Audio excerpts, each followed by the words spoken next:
Assalamualaikum warahmatullahi wabarakatuh. Selamat pagi anak-anak. Hari ini kita akan melanjutkan materi tema 4, sehat itu penting. Pada subtema 3 tentang cara memelihara kesehatan organ peredaran darah manusia.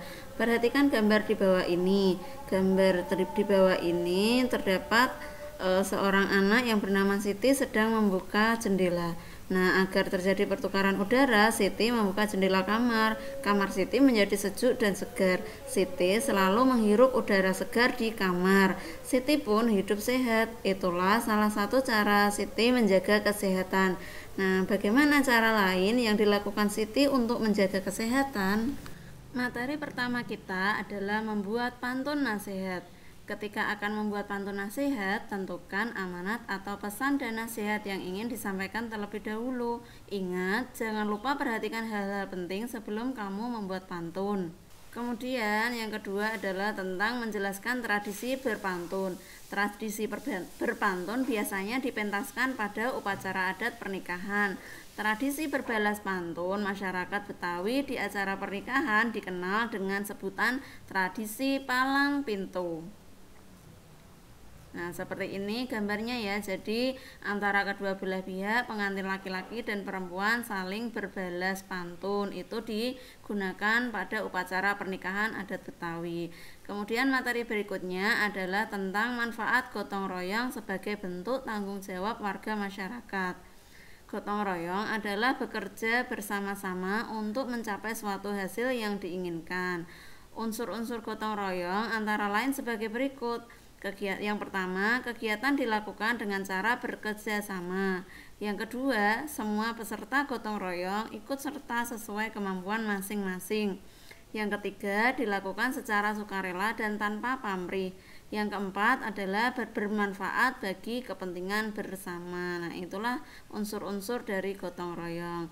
Kemudian untuk manfaat gotong royong yaitu yang pertama, membuat pekerjaan menjadi lebih cepat selesai. Kemudian yang kedua, memperkuat rasa persatuan dan kesatuan antar warga. Yang ketiga, menciptakan hubungan yang harmonis antar warga. Yang keempat, memupuk solidaritas dan semangat kebersamaan antar warga. Dan yang kelima adalah menumbuhkan sikap tolong-menolong dan kekeluargaan antar warga. Kemudian untuk hak, kewajiban, dan tanggung jawab kita sebagai warga masyarakat. Hak sebagai warga masyarakat adalah sesuatu yang diperoleh seseorang sesuai dengan kedudukannya sebagai warga masyarakat. Contoh hak kita sebagai warga masyarakat yaitu yang pertama, menikmati lingkungan yang bersih dan sehat. Yang kedua, mendapat jaminan keamanan. Yang ketiga, mengikuti kegiatan yang diselenggarakan di lingkungan sekitar. Yang keempat, menyampaikan pendapat atau saran dalam diskusi dengan warga sekitar. Yang kelima, mencalonkan diri sebagai ketua RT. Nah, itulah hak-hak kita sebagai warga masyarakat yang bisa kita terima. Kemudian kewajiban kita sebagai warga masyarakat adalah hal yang harus dilakukan dengan penuh rasa tanggung jawab yang berkaitan dengan kedudukan dan perannya di masyarakat. Beberapa contoh kewajiban sebagai warga masyarakat antara lain yang pertama, menjaga ketertiban dan keamanan lingkungan. Yang kedua, menjaga kebersihan lingkungan. Yang ketiga, saling menghormati dan menghargai antar warga. Yang keempat, menghargai pendapat orang lain saat bermusyawarah. Sedangkan yang kelima adalah kita wajib mematuhi peraturan yang berlaku dalam masyarakat di sekitar kita. Sedangkan yang dimaksud dengan tanggung jawab sebagai warga masyarakat adalah kesadaran seseorang akan tugas dan kewajibannya sebagai warga masyarakat. Beberapa contoh tanggung jawab sebagai warga masyarakat antara lain yang pertama, mengikuti pemilihan ketua RT. Yang kedua, menghargai hasil diskusi. Yang ketiga, membuang sampah di tempat sampah. Yang keempat, mengikuti kerja bakti membersihkan lingkungan. Yang kelima adalah melaksanakan ronda malam.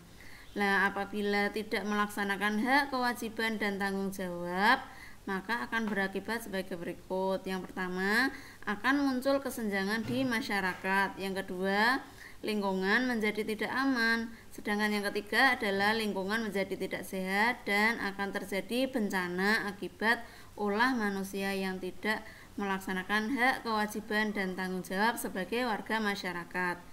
Untuk materi berikutnya yaitu tentang interaksi sosial dalam berbagai bidang. Ini adalah muatan IPS ya. Jadi proses interaksi dapat terjadi apabila ada pertemuan dua orang atau lebih. Interaksi terjadi karena adanya kepentingan pemenuhan kebutuhan masyarakat di berbagai bidang. Nah, coba kita simak beberapa interaksi sosial dalam berbagai bidang berikut. Yang pertama adalah interaksi sosial dalam bidang ekonomi. Kebutuhan ekonomi merupakan kebutuhan dasar setiap manusia. Contoh interaksi dalam bidang ekonomi yaitu yang pertama, kegiatan jual beli di pasar. Yang kedua, kegiatan jual beli di toko buah. Yang ketiga, kegiatan jual beli di toko sembako. Dan yang keempat adalah kegiatan jual beli di perumahan. Sedangkan interaksi sosial dalam bidang politik, contohnya yaitu yang pertama, kegiatan pemilihan umum. Yang kedua, para menteri bertemu dengan presiden. Yang ketiga, para anggota DPR mengadakan rapat untuk menyusun undang-undang. Itu adalah interaksi di bidang politik. Sedangkan interaksi sosial dalam bidang sosial budaya, contohnya yaitu yang pertama, kegiatan festival seni dan budaya. Yang kedua, kegiatan gotong royong. Dan yang ketiga adalah kegiatan piket kelas. Yang keempat, kegiatan di sanggar tari. Dan yang kelima adalah kegiatan jalan sehat. Sedangkan interaksi sosial dalam bidang moral yaitu yang pertama, memberi salam pada guru. Yang kedua, menyalami orang tua ketika akan pergi ke sekolah. Dan yang ketiga adalah menghormati orang yang sudah tua. Jadi itu di bidang moral. Nah, ada beberapa faktor pendorong terjadinya interaksi sosial. Interaksi dalam bidang sosial budaya, faktor pendorongnya adalah kita harus dapat beradaptasi dengan lingkungan agar keberadaan kita dapat diterima. Sedangkan dalam bidang pendidikan, faktor pendorongnya adalah proses belajar mengajar agar dapat berjalan dengan baik. Sedangkan di bidang ekonomi, faktor pendorongnya adalah masyarakat dapat melakukan dengan transaksi jual beli. Nah, itu tadi materi hari ini. Anak-anak, cukup sekian materi dari Bu Aini. Terima kasih atas perhatiannya. Bu Aini ucapkan assalamualaikum warahmatullahi wabarakatuh.